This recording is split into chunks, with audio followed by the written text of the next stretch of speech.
Hello, everyone, and welcome back to Superboy Beyond. And we have a guest in the studio today. We've got Mark Edlitz with us. He's written Look Up in the Sky, the Forgotten Superboy series. He's also written multiple books on the Bond franchise. So, you know, when we talk about Lazenby, we're probably going to go off on a bit of a tangent there, but that's all fun. Welcome to the show. Thank you for being here. I'm really happy to be here. Thanks for having me, guys. Yeah. I think we should just start with a very open, general question. How did you first get into writing, and specifically like writing like pop culture genre books like this? It's basically a textbook. I would have loved to have something like this when I was at university. That's for sure.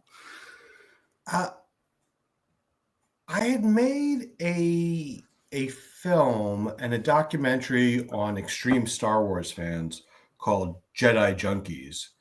And so where we profiled people who really love Star Wars, people who built a life-size Millennium Falcon in their backyard. But making a movie is a long process. It can be expensive, and it requires sort of a lot of partners. I don't want to say permission, but you need, if you're profiling someone, it's a big project, long story short. Right. So with a book, I was able to sort of self-contain and self-direct and take complete ownership of it. And my first book was called How to Be a Superhero. And that was interviews with actors who have played superheroes and some supervillains for, the past 6 or 7 decades. And so that included interviews with actors who played Superman, Supergirl, Superboy, and Batman, the Hulk, Daredevil, and so on and so on. And then from that was published through a company called Bear Manor Media. And then through that, I decided, hey, this is really fun. I'm enjoying doing this. And then I wrote another book called Many Lives of James Bond, where I interviewed a lot of the writers and directors of the Bond movies. But I also interviewed actors who played James Bond in different media. So besides Lazenby and Roger Moore, who were the obviously cinematic Bonds, I also did the cartoon Bond, James Bond Jr. That's something I've not heard of for quite a while. Wow, that's a deep cut. Yeah. And like 5 actors who played Bond in video games, audiobooks, radio dramas, and so on and so on. Did you interview? Is it Please. Bob Holness or someone like? So supposedly, I don't know if that's just a rumor, like an urban legend, but yes. So with each book, I try to really reveal something that hasn't been revealed or established or confirmed. And what you're correctly referring to is that Bob Holness played James Bond in a 1950s radio adaptation of Moonraker for SABC in South Africa. And that's all we kind of knew about it. And I was able to track down his actual contract, which proved that the radio drama took place, how much he was paid, the rehearsals, all of the nitty gritty to prove that it's no longer just an urban myth, which it felt like it was, but it was actually a real thing that happened. And I also included, thanks to a fan, a letter from Bob Holness to this fan named Brian McCaig, who writes something called the Bondologist blog. And Bob Holness has since passed, but Brian asked Bob all the questions you'd want to ask the guy who played James Bond in the 1950s radio drama. And Brian let me publish the article. So it was a way to make it all real. So what I try to do in all my writing is take weird or forgotten things. Like the second Bond book I wrote was called The Lost Adventures of James Bond. And that included lost, forgotten, unavailable Bond media.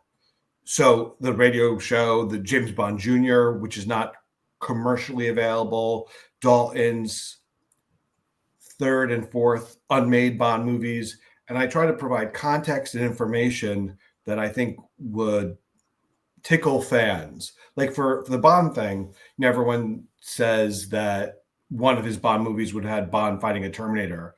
And while that is, I guess, broadly true in that there was an enhanced villain going after Bond. First of all, they didn't do it, so they decided maybe it's not a great idea. But it wasn't Bond versus the Terminator. It was this villain who was super high tech and had all this high tech gadgetry. He had like a smart, how we have smartphones. He had a smart building. The villain, one of the bad guys, had a smart vehicle, even smarter than Bond's, and that was part of it. This bad guy villain who they never really explained what it was, but it was probably some sort of android. So it was all to provide context to weird rumors and innuendo. And there you go. I'm just sitting here thinking that actually sounds like fun. Like, right? That sounds like a pretty fun movie. I would happily watch that. Especially, around the Moonraker era when things could get a little bit outlandish, and especially the Brosnan era towards the end with the invisible car. And, I could see it fitting into something like Die Another Day very well. Well, that is true in that there's not like for me, Bond was Moonraker. When I discovered Bond, it was Moonraker, then For Your Eyes Only. So one is realism and one is space fantasy, and for me that established quickly early on that there was not one right way to make a Bond movie or story. You could go in opposite directions as they did, and until I tracked down the writer of that Bond script, the co-writer, who talked about writing it with Michael G. Wilson and baking bread together, and he was someone who has been elusive. And it took me years to track him down. And when we agreed to an interview, I called him up and it rang. When he picked up the phone, he said, "Are you surprised that I picked up?" And yeah, the truth of the matter, I was surprised that he picked up, but super grateful. Anyway, that book is called The Lost Adventures of James Bond, behind the scenes of the third and fourth Bond movies, James Bond Jr. and whatever. Yeah, I'm sure there was plenty of crossover with Superboy fans and Bond fans just because of Lazenby and Britt Ekland and Richard Keel, so if you're interested in these books, go check them out. I'm sure they're all available on Amazon because that's where I got the Superboy one, so I'm assuming they're all still on there. I can confirm they are all in print and they are all available via Amazon. Can confirm. So how did you first hear about Superboy as the show Superboy? And was it the George Lazenby, Britt Ekland episode that initially brought it to your attention? You know what? I'm not 1,000% sure how I first heard about it. I feel like when it came out, I saw an episode or two and was maybe a little confused by it in terms of how it came to be and what the purpose of it was. And it was a prequel to the Superman series with Christopher Reeve, but it also violated some of the established continuity of the series. And so that it sort of a little bit confused me, and it wasn't always on consistently. And so, okay, it existed in my background. I'm a big superhero guy. And then when I wrote the book, How to Be a Superhero, I said, I'm trying to do a broad range of projects, of actors who played superheroes in a variety of contexts. I should get these Superboy guys involved. And so I watched all the episodes and really liked it. But again, didn't understand all the context for it. And then went on with my life. I'll be honest. Yeah, please. As a fan that's been watching this show for such a long time, I still don't understand most of the context for it. Maybe I can help out a little bit over the course of this. And then I finished my last book. I can't even remember what it was. I think it was, so I write weird books. One of my books was called Movies Go Forth, which was a book about the fourth films and movie sequels. So Superman 4, Jaws 4, Batman and Batman 4. And I was trying to figure out what my next project was. And I was looking for something that I felt like could be manageable, but also not covered in. There's no other Superboy books on the show. This would be the first, and there were a couple of mysteries for me to solve. How did this TV show come into existence? Why did it come into existence? Who really were the creators behind it? And there's also, if in season 2, but not season 1, it says series suggested by Peter Marino. Mm. And it was like, well, who's that guy? And what does that mean, series suggested by?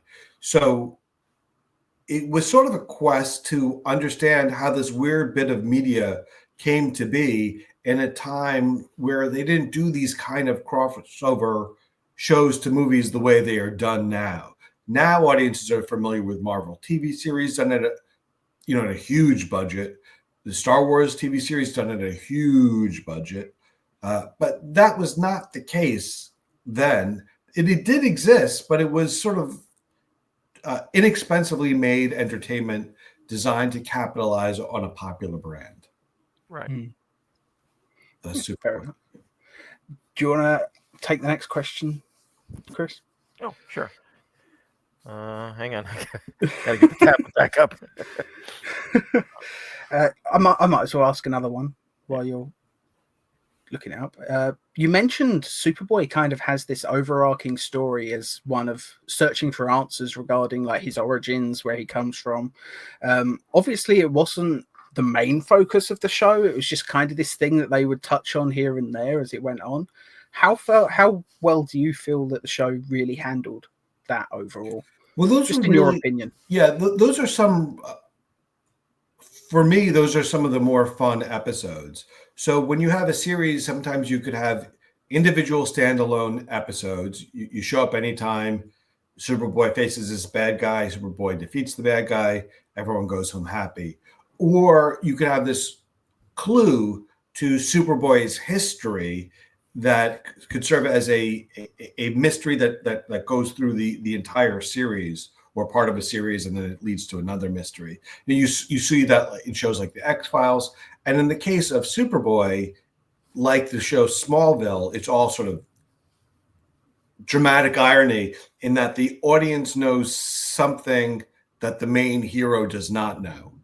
So, and it was a way to establish and explain the mythos that when you, and it was really something that people like Carrie Bates, who came on after the first 13 episodes, brought into the series, because for the first 13 episodes, you're dropped into this world with really no explanation. It's Superboy, and is he operating in secret? Do people know him?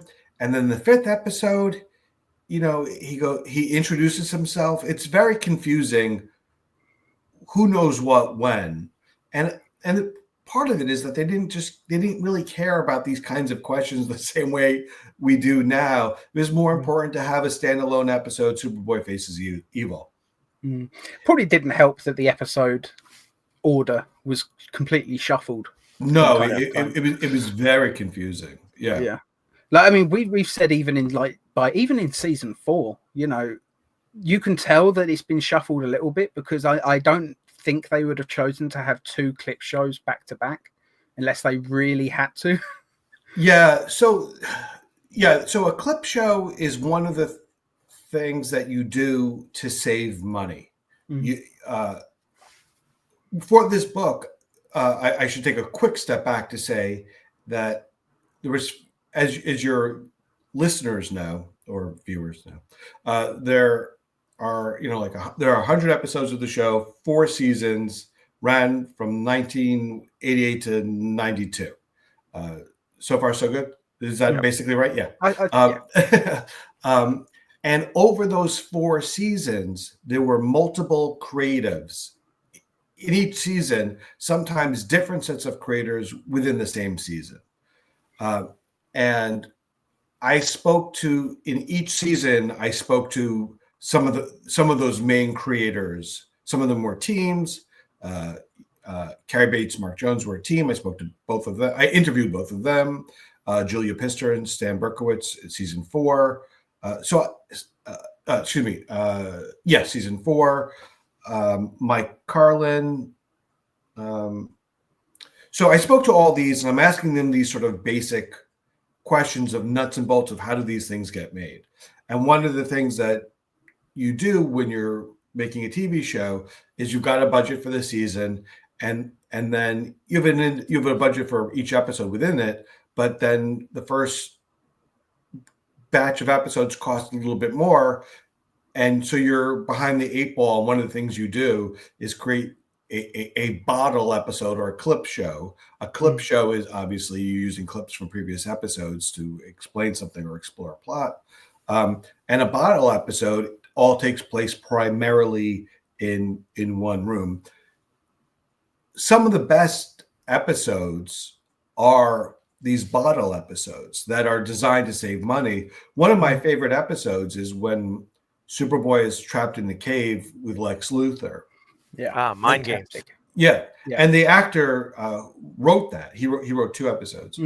So it started out as a almost as a way to save money, but within the confines of that, they came up with a really creative solution. And some argue that Smallville there's an episode of Smallville which also has a similar premise, and some fans think that the Smallville was a salute or homage or tribute or whatever. That's Superboy episode. But I also think that when you're dealing with these characters, there's also parallel thinking, where you'll parallel thinking is when 2 different artists are using the same material and can come up with something, which is how we had all those bodies, something similar but different, which is how we had all those body swapping movies with like Tom Hanks and Kirk Cameron and Dudley Moore. Just a weird example. I don't remember what the question was, but I hope I got somewhere close to answering it. Yeah, some of the bottle episodes that are my absolute favorites. I mean, there's the episode Mindscape where he's going through all the different nightmare situations. There's Hell Breaks Loose where they just redress the set into like being an old jazz club. Fantastic episode. Some of the best of the show.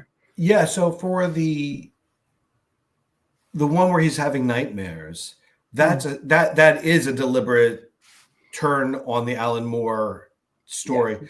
For the man who has everything. The man who has everything, in which Superman is having these dreams, but they're mostly dreams of a better world, of what he wants. And I think Stan Berkowitz said he did the opposite, where he took that premise, but he's like, instead of good dreams, they're nightmares. So I mean, that's an example of someone like deliberately playing with the premise. Definitely.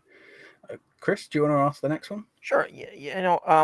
Going through the book, we've noticed that there are some very fantastic sketches of the various sets from the 3rd and 4th season inside.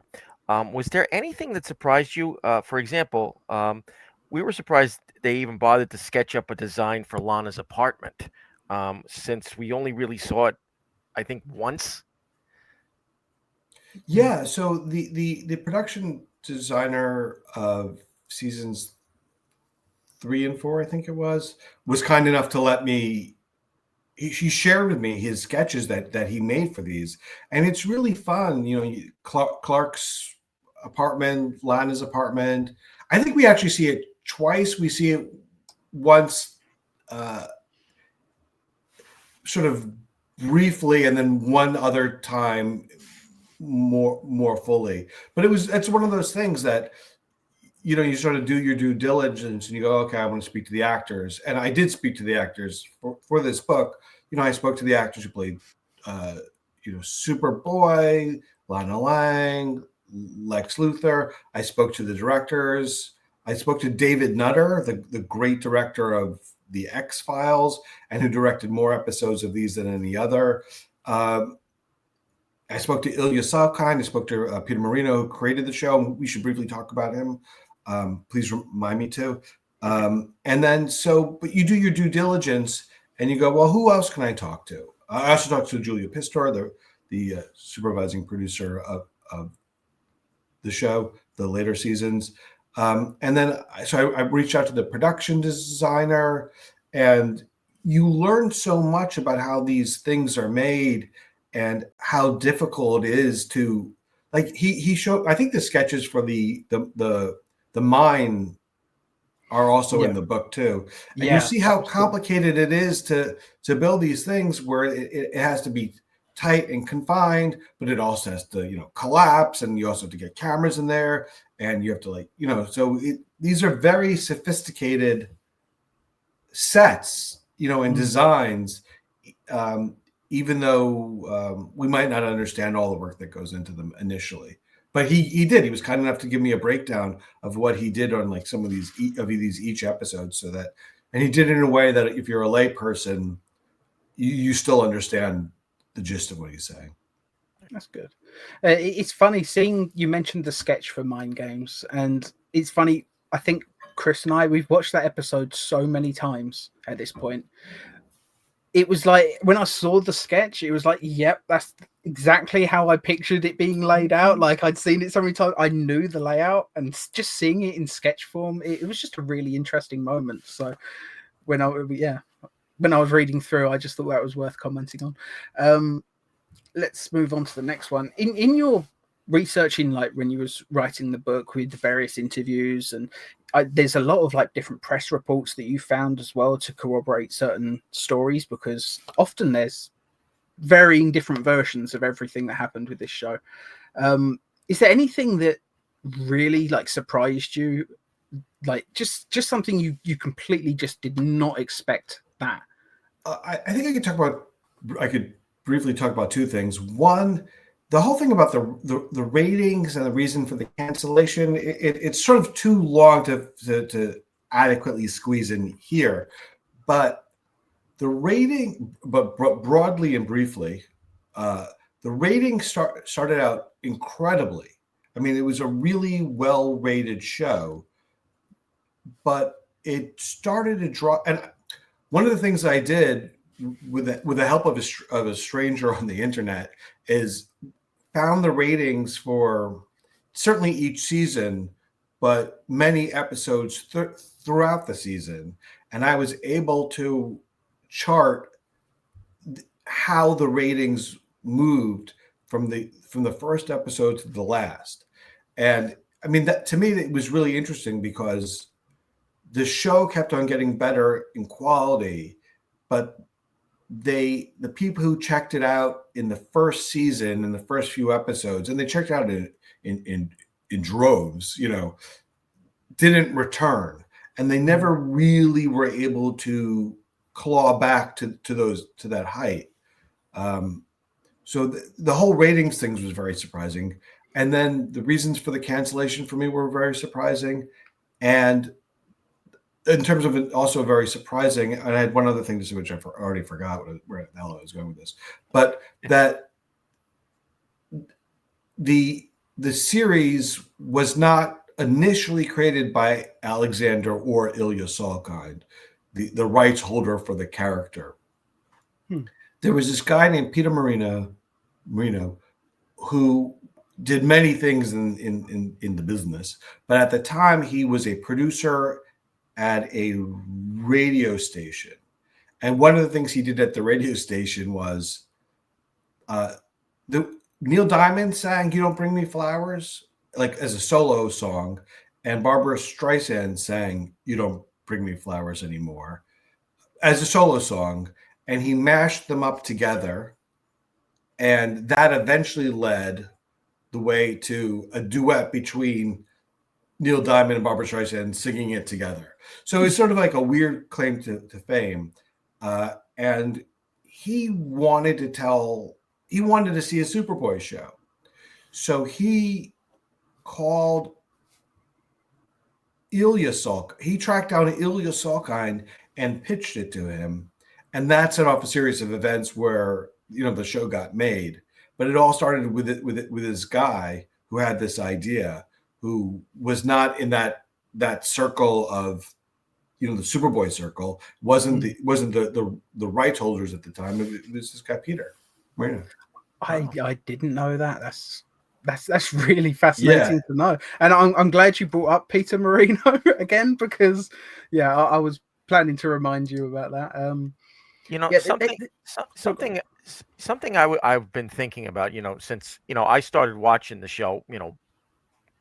God, I was in high school at the time when it first came out. It started off here in New York on NBC, and then eventually it moved over to Channel 9, which was WOR.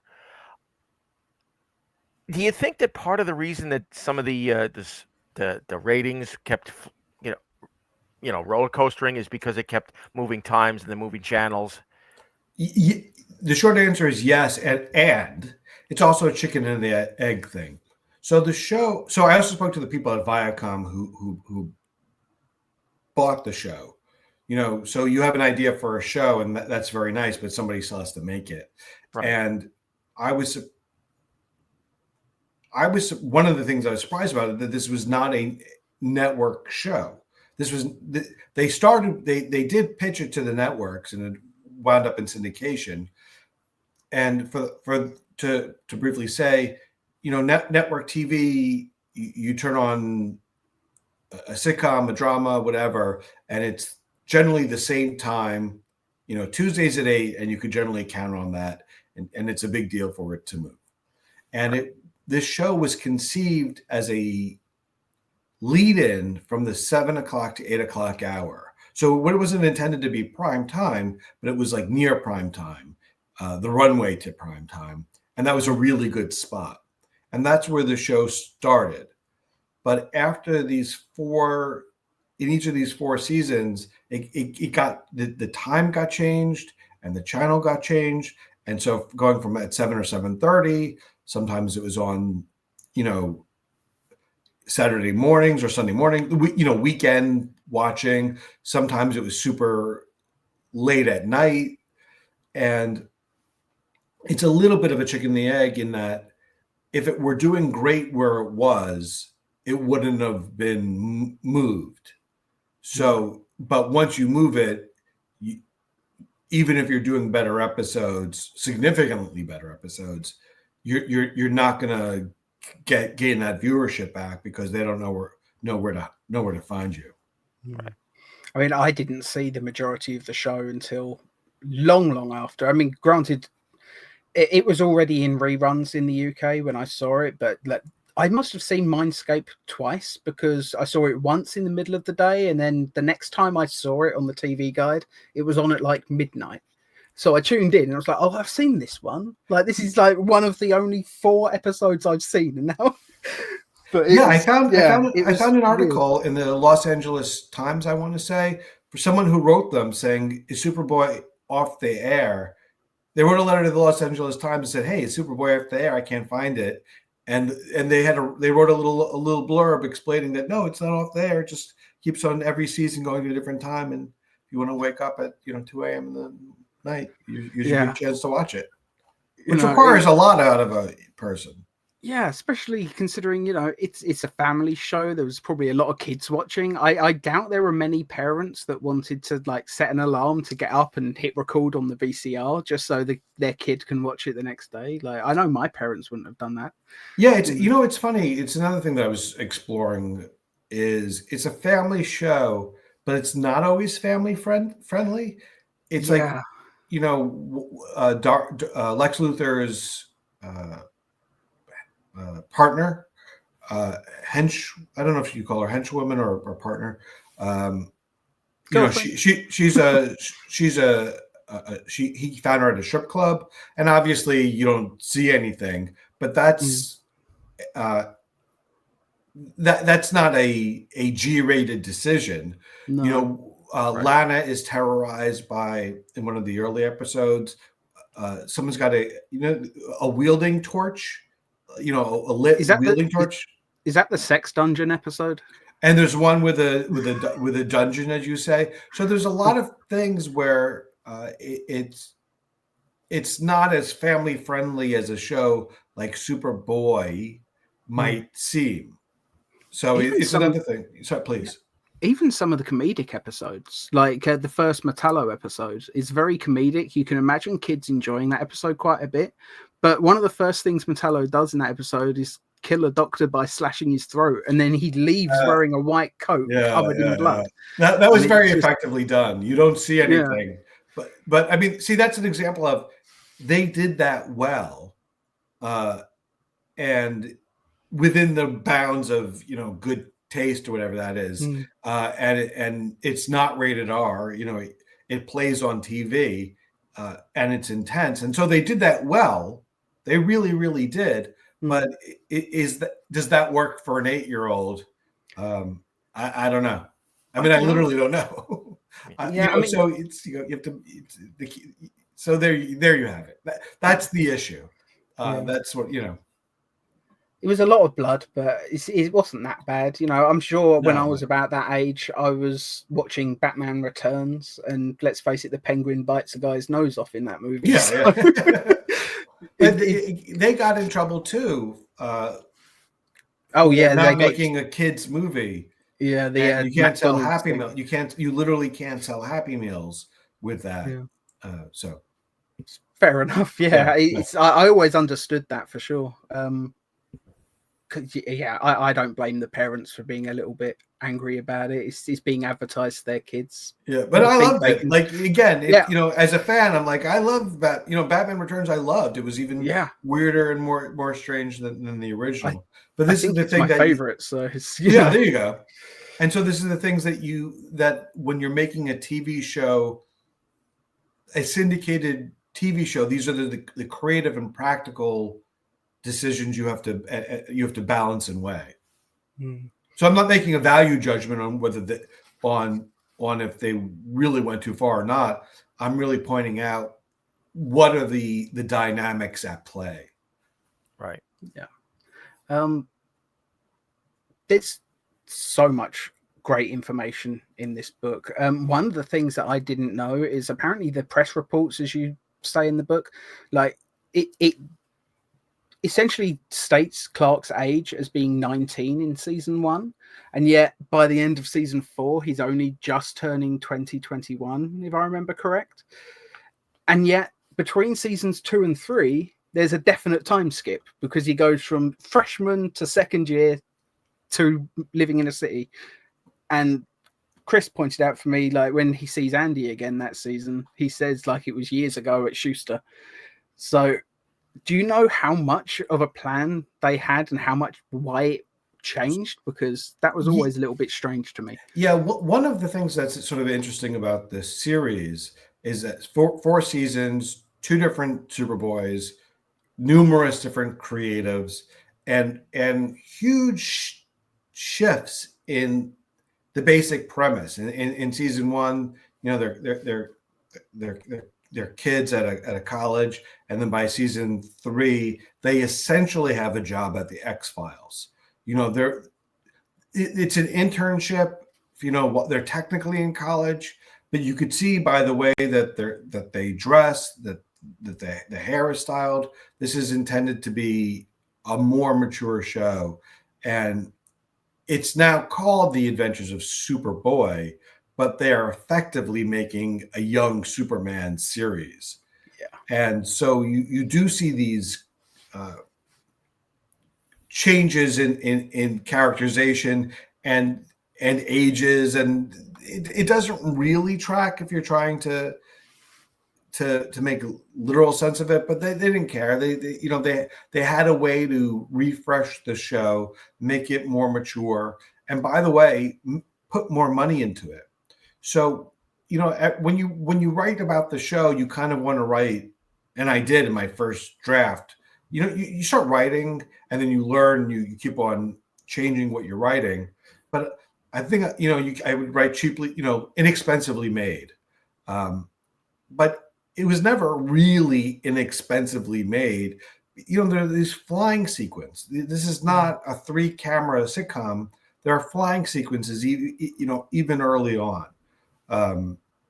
I think it's one of those. It's one of those things, isn't it, where they say inexpensively made, but what they really mean is they didn't have quite as much money as they would have liked. Right. But I mean, every exactly show can say that, can't they? Yeah, exactly. And then they even spent more money in later seasons than they did in season 1. If you look at the production value of season 3, it's a beautifully shot show. They're dressed really sharp. It's a far cry from the clothes that they bought like thrifted in season 1. Is that what they did in season 1? Literally thrift store. Yeah. Wow. Which could make sense. You want to dress like college students, they dress differently. But these are tailored tailored clothes. They're trying to make them look like professionals. Go on. Do you want to move on to the next question, Chris? Well, there's something I want to jump off of. You said what you said, Mark, is that seasons 3 and 4 were essentially a young Superman show. Yeah. John Hames Newton has, on numerous occasions, stated that Ilya had talked to him about possibly doing a young Superman movie. Did you find anything out about this? So, in terms of yes. I spoke to a lot of people and asked them about future plans for TV series, extending the series to a 5th season. Could it be a series of TV movies? Could it become a feature film? And some of the people and you get different answers from different people, all of whom, in my belief, are telling the truth, but telling it from the information that they know. And so a lot of people said, no, I never heard about any plans for more. And that's because they didn't, they were not told. But some of the people I spoke to who were, creatives with Ilya, said that he was talking about doing more with the character, and had more ambitious plans. But Viacom never wanted to go beyond the 5th season. In those days, you would do 100 episodes and then you would syndicate your show. That was the business model.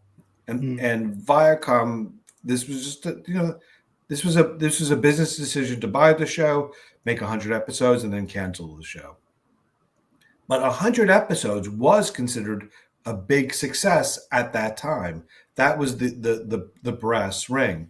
So when they reached 100 episodes, and the show, which was expensive for them to make, it was one of their more expensive shows, was not, and its ratings were tailing off. It made sense. Like, oh no, we're good, Yeah. So for them, that was the end. And then the other thing about John Newton is that there's always been a rumor about the circumstances surrounding his exit. Yeah, wanted to ask you about that. Yeah. We've heard so many conflicting stories, it's frequently been written about that it was drunk driving. And I interviewed John Newton, and I didn't ask him about it originally because I felt if it was really none of my business. Meaning, if you're a 20-year-old and you make a dumb mistake and nobody gets hurt, and you get fired, I just felt honestly embarrassed to bring it up to him. 20 years later, whatever it was at the time when I first interviewed him. So when I had my long interview with John Newton, which is in the book, I didn't ask him about it, which is probably bad journalism on my part, but I figured it's none of my business. Because that was actually, I originally spoke to him for my book on how to be a superhero. And so that was more about what's it like to be a superhero? How do you create the character? What's it like wearing the cape? It wasn't really about the business surrounding that TV show. So it also didn't feel like entirely appropriate or necessary. Plus, I was a little bit younger and just kind of, as I say, embarrassed by the whole thing. Anyway. Yeah, it's interesting you mention his exit because, as I say, there have been so many different versions. Yeah. Like one version I heard that I don't think was in the book was it, and even though there was a tiny element of it that was. I believe he said on a podcast interview about a decade or so back that he was drag racing on his friend's property in a car, and I don't know how true that is. I've never heard that.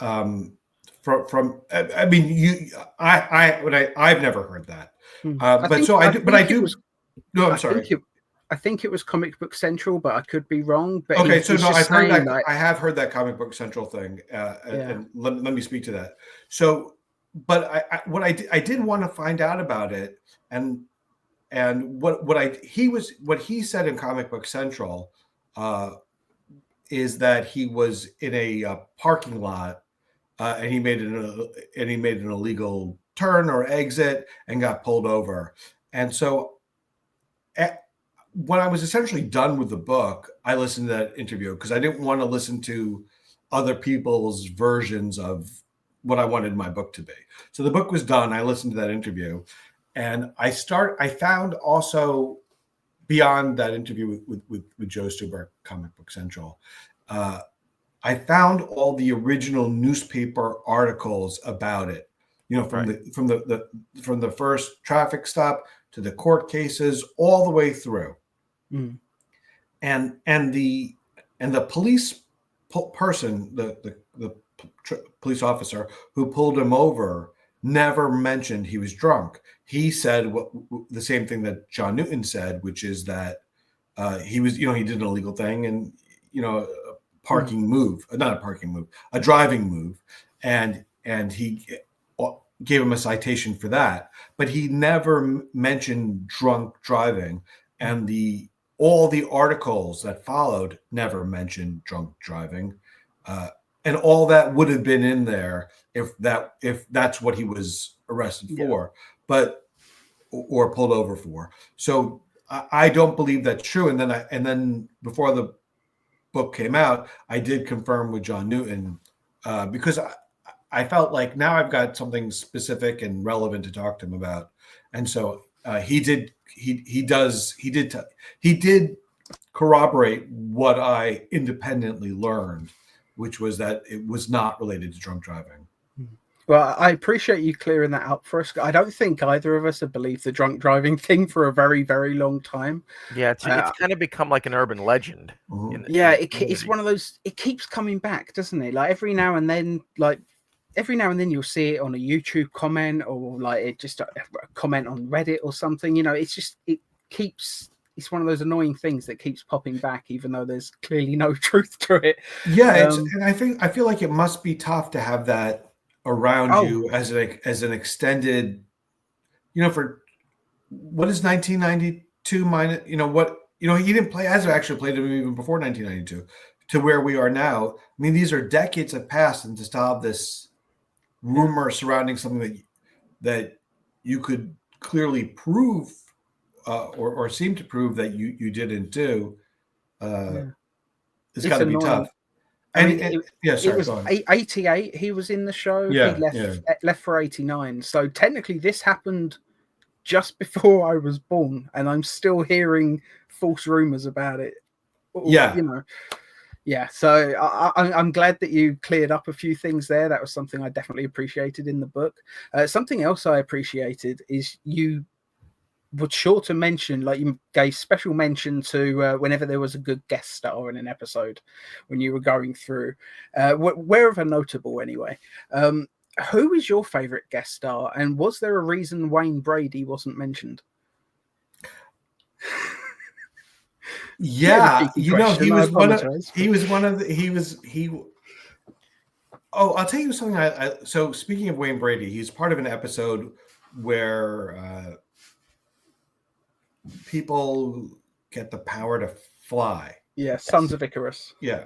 And so I spoke to, this wasn't, so what, let me quickly say what the book is and isn't. The book is sort of I want to say cultural history of the character, and trying to put the show into context of what Superboy, how the show came about, what it was, problems with getting it on home video, its legacy, the how the character came to be, the complicated even rights to the character, and how legally Superboy and Superman are different characters, even though one is supposed to be a younger version of the other.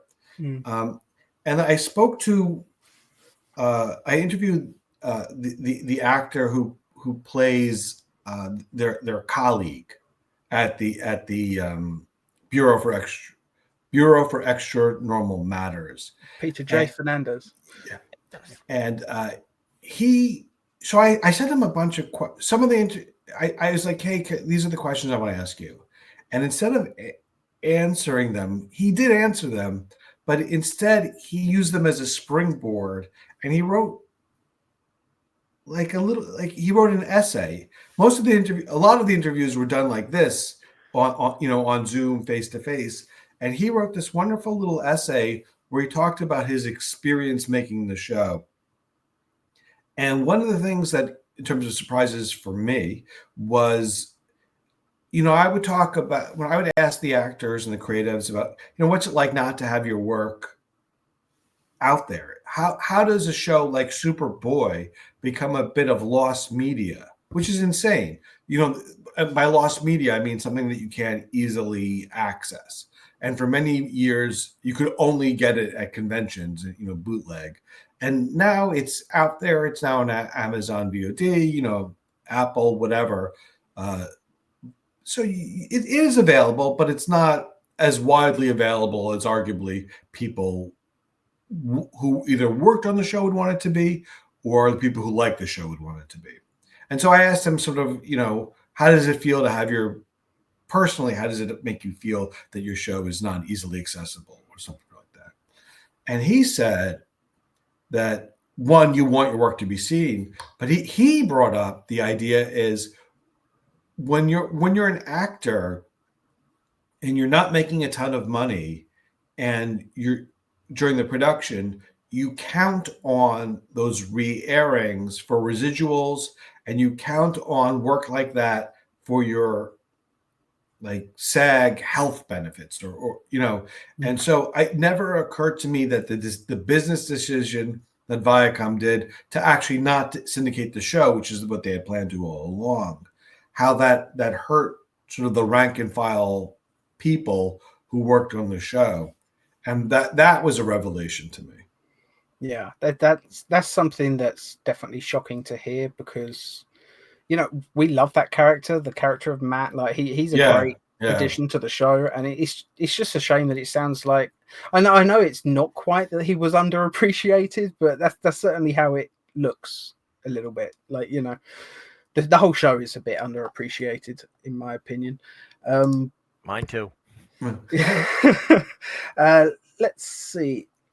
Oh, we held a poll a few years ago to ask what people's least favorite episodes were, and The Invisible People was people's least favorite.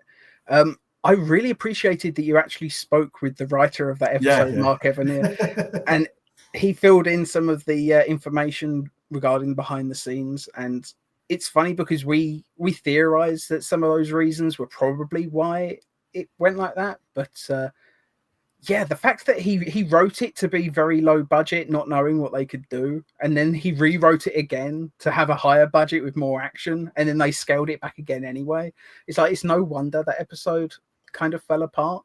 But was there any other information that he might have shared with you regarding that episode? Because it's a fascinating case. Well, the thing about these early episodes, the first 13 made, not necessarily the first 13 aired, is that they're, Superboy taking on crime bosses and, more like, or social issues like homelessness. And that was actually sort of in keeping with the original Adventures of Superman TV series, where he's not really fighting super villains. It's a film noir show with a superhero in it. For the most part, he's just fighting crime lords, and and so that's what this show, Superboy, was for those first 13 episodes. and they were also writing it a little bit blind because there was no pilot for them to refer to. So no one really knew what they were doing for those first bit of episodes. And then when you get after those first 13, when you get in like Carrie Bates and Mark Jones, they do have like a big idea of what do we do with the show and how do we get out of these crime bosses and evil developers, which is not the expectations of what a viewer wants in this kind of show. So that everything was a reaction to going a different way. But the people who wrote those first bit of episodes, were sort of making it up as they went along.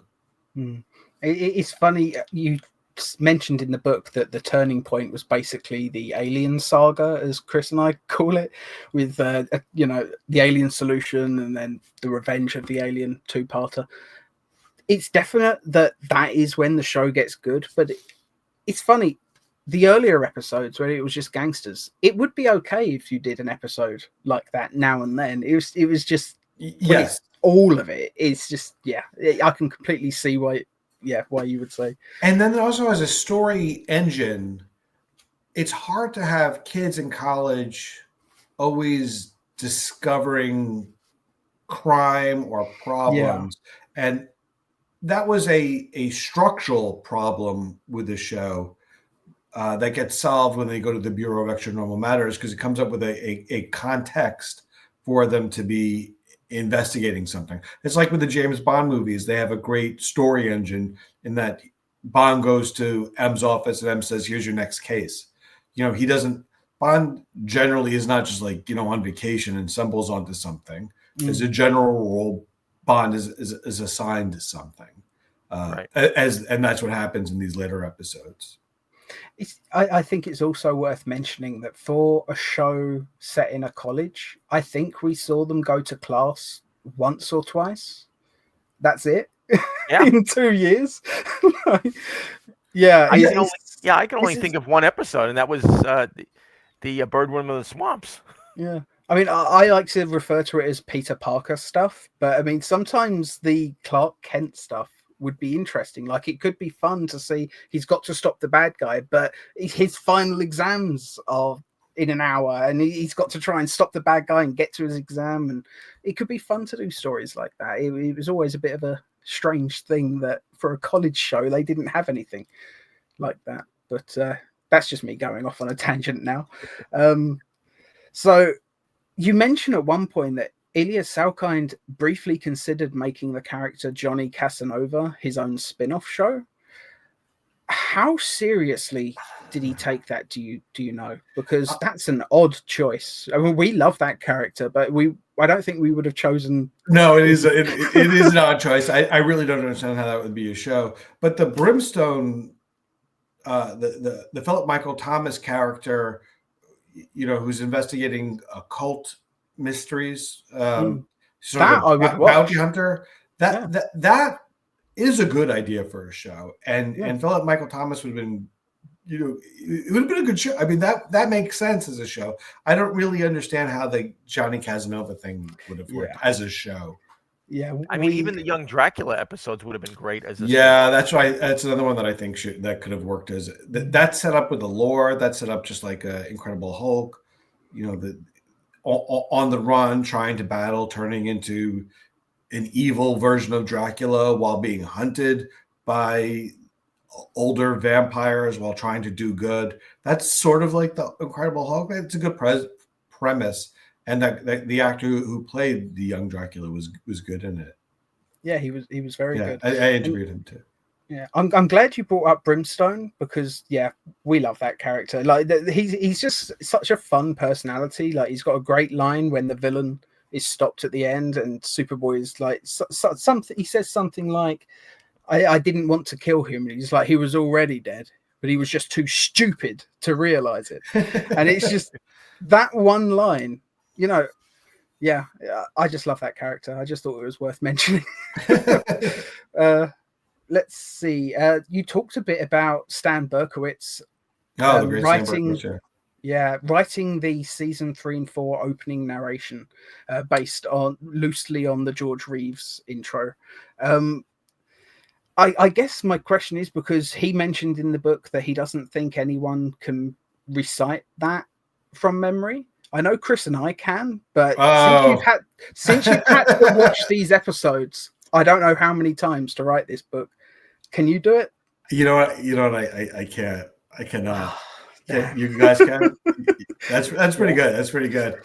Yeah, no. We're a bit obsessed. So no, it was a really smart decision on his part because you don't know what show you're watching. As I said, the first 13 offer really no explanation, and then Carrie Bates and Mark Jones start to lay breadcrumbs. But Stan Berkowitz, who's become a very important writer for DC and all these animated shows and movies, said, let me just explain to the audience what this is, and then he wrote this story that's inspired, as you say, by the adventures of Superman that just explains the darn thing, which is really helpful for an audience, especially when you don't know where to find the show. And so it's like, oh, okay, this is what the show is. This is how it works. I get it. I'm with you. Yeah, I think it's a really great addition to the show. I know there's people out there that do prefer the season 1 and 2 intros, mostly because they prefer the actual version of the theme music from the earlier seasons. But yeah, I loved that addition, must say. You talked a little bit about the episode Change of Heart, which was the season 4 opening 2-parter. There's a bit of an urban legend around that episode, and the rumor is that it was originally intended to be a Lex Luthor story, but Sherman Howard had scheduling conflicts, so they changed the character at the last minute. Do you have any idea if that's true, or if that's just another of these legends? I'm not sure. I didn't hear that. Yeah, it's probably not true then. It's one of those ones that we keep hearing it now and then, and I've never seen confirmation of it. I can't remember. That might have been part of the episodes left over from a previous season that they pulled up. I might be wrong about that, but it's fine. I figured I would ask anyway. Do you want to move on to the second to last question?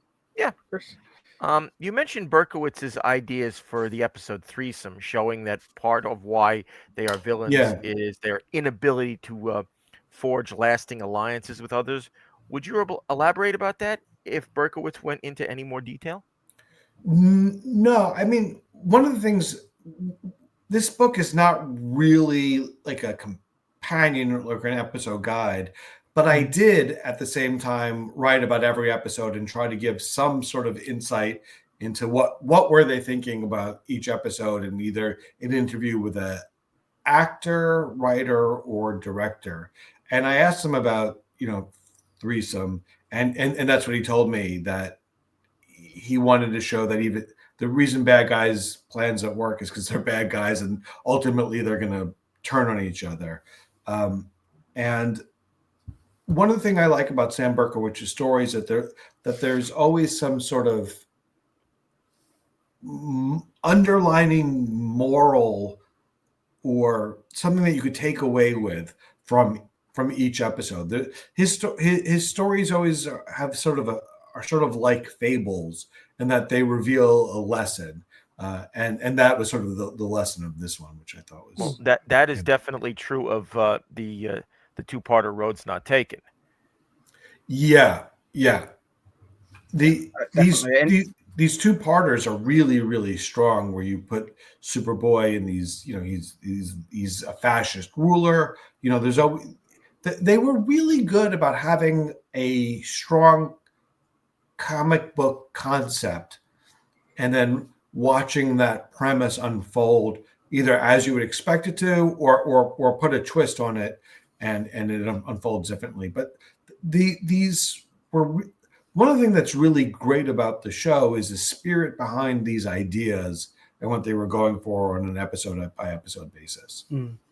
I mean, it was not a show that was afraid to take big swings. Right. Absolutely. So many episodes. I mean, I'm a fan of Lois and Clark. Like, that was my first Superman show. But Superboy, for me, it's just it wasn't afraid to go nuts from time to time. Like, and there were episodes that definitely went crazy and might have gone a bit too far at times. But yeah, Johnny Casanova being one of them. Yeah, I still like that episode. You know, Mark Holton as Johnny Casanova is just a joy to watch. Like, if he wasn't in that role, I don't think that would have been a fun episode at all. Like, that episode works because of who was cast, in my opinion. But we're really getting off topic again. So let's wrap this up. We've got one last question. We've touched on this a little bit already. You talked a lot about the possible reasons for the show's cancellation. And interestingly, you went into a lot of detail regarding the rumored alternate ending for the episode Obituary for a Superhero, including giving multiple sources on where these rumors started, which I really appreciated. Like, you've actually referred to the fact that this is the earliest account you can, like, this is the earliest thing you can find that refers to this. Thank you for, first off, for clearing some of that up for us, because we've heard so many different accounts regarding that episode. But would you elaborate a little bit on how you came to find this information? Because that must have been a really strange rabbit hole. Well, one of the things that I wanted to do was independently verify what I was putting in the book. So, you know, if you were to, before I started writing, if you were to ask me to write the book and you start I started writing to see if I could write it, if I felt there was enough there. And one of the things, like, you know, when I would write inexpensively produced, okay, is that true? Was it inexpensively produced? Okay, no, not really. Actually, they spent more money as they went along. The other thing I wrote, I don't remember if in this case, if I actually wrote it down or not, was that what was that episode again called? I'm sorry. Obituary for a Superhero. Okay, yeah, was that Obituary Superhero was meant to be a cliffhanger, and it would launch a new series, or maybe it would launch a season 5, or maybe it would launch a movie. But it was meant to set up something that would happen in the future, and that's sort of taken as fact. But is it fact? And that's really one of the things I wanted to challenge: ratings, money, circumstances of John Newton's dismissal, how the show came together. Is can this be proven either way? And so I always assumed it was true. And then as I started to interview people and ask these sort of questions, you can get answers about, you know, what was happening. And the writer of that, Stan Berkowitz, said, no, this was the ending you saw was the ending that was always intended to be. I that's something I definitely appreciated reading the book, because that is, as you say, I assumed that was true for the longest time. Yeah, right. And yeah, it's fascinating to know where it started. Like, the fact that it basically started with basically a rumor that was put in print for a random article in just some newspaper way back, and it's just everything is spun out from that, apparently. Yeah, that's what I mean, that's what I see a lot with this show, is that something is put in an article, and then that the legend becomes fact, because now you could refer to that article and say, hey, see, it exists in this article. But and then it gets put on, you know, Wikipedia and in, you know, but you can't trust these sources. You have to independently verify. Well, thank you for doing that, because thank you. Yeah, I'm sure that's something that even, you know, we would have said it again on our show. Yeah, exactly. We talk about this stuff. Like, it is good to know that we're not giving false information anymore. But anyway, thank you so much for joining us. Yeah, thank you. I'm really happy you guys invited me on to the show. If anyone's curious, the book is called, what's it called? Look Up in the Sky, the Forgotten Superboy series. It's available on Amazon. If you like it, please give it a 5-star rating. If you hate it, please give it a 5-star rating. These ratings really help independent authors like me do these in-depth research projects. And so I thank you guys so much for having me on to talk about this book and that I care about. More than welcome. You know, as we say, Superboy gets talked about so rarely and written about even less. Let's face it. You know, every time there's a magazine or something like that where they've got a feature about Superboy, like we've got a copy of Back Issue magazine I've got on my shelf up there, and they about 6 months or so ago they Actually, had that article. It's like a year and a half ago. Was it that long ago? Damn, Yeah. where does the time go? But yeah, you know, you hear that someone's written about this, you've got to read it. And I've got to say, it was a thoroughly enjoyable read. I really, really loved it. That's awesome. Thank you. Seriously, everybody, you should pick this book up and give it a read, because you'll find a bunch of information out there that we certainly didn't know. So yeah, thank you again. Thanks, gents. Yeah, we'll see you all next week. Don't know what we'll be watching just yet, but we'll see you on the day. Goodbye.